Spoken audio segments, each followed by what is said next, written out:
స్కంద పురాణంలో కుమారస్వామి జననం గురించి ఇలా వివరించబడింది.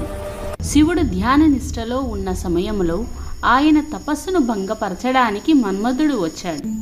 మన్మధుడు ఉపయోగించిన కామరసాలు శివునిపై పడగా కోపించిన శివుడు తన జ్ఞాన నేత్రం తెరిచాడు. దాంతో మన్మధుడు భస్మమయ్యాడు. పరమేశ్వరుని జ్ఞాన నేత్రం నుంచి కదిలిన జ్ఞానాగ్ని మన్మధుని భస్మం చేసి ఆకాశాన పయనిస్తుండగా దాన్ని వాయువు సంగ్రహించి తాళలేక మూయలేక అగ్నిదేవునికిచ్చాడు.